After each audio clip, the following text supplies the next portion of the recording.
Hello and thank you for joining this free class.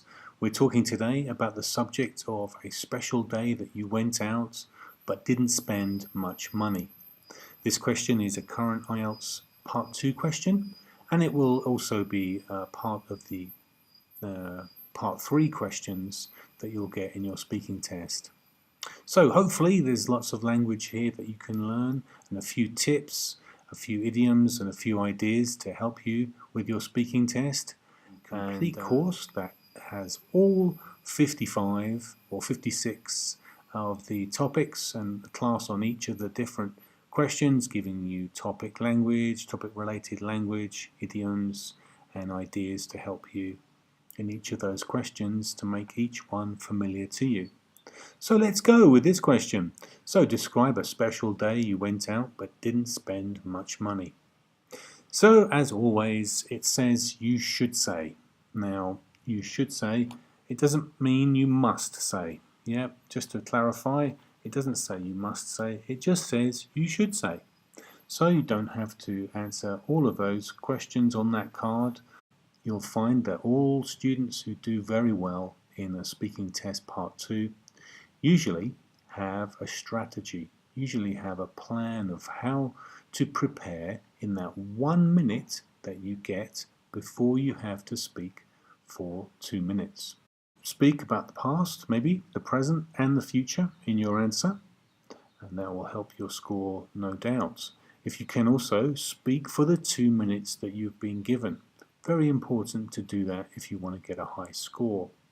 So if you have a strategy, then you'll always be able to speak for 2 minutes if you get to practice your strategy. One thing you can always do at the beginning of your answer is to paraphrase the question. In other words, keep the meaning the same, but change the words, give synonyms, or change the word order to show and explain to the examiner this is what you're going to talk about. So, it's a special day that you went out. So you could use the word extraordinary, exceptional, highly unusual, maybe even once in a lifetime experience. A time when you didn't spend much money. You can talk about being frugal. Frugal. So I was very frugal at college because I didn't have much money. Frugal means that you were very economical with money, very thrifty with money, very careful with money. You didn't throw your money around because you didn't have much. You were very frugal. This question is actually obviously in the past, so you can talk about a time when you were more frugal than now, or that you were just careful with money. So you'll learn both how to use the word, how to say the word, or how the word is used, like an adjective or a noun or a verb.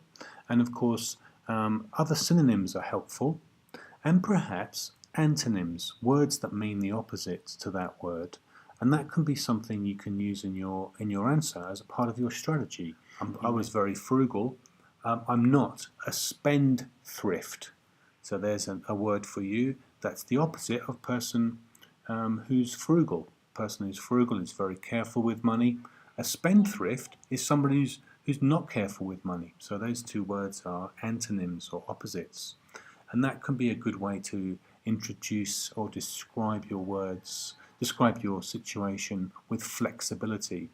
In the examiner's notes, it will talk about being flexible with language, and that's what these lessons are all about, to help you to become more flexible with your language and to improve your score overall. There are many ways to answer these questions. There's no right way to answer any question, but just to give you some ideas if you're unsure of how to develop your answer.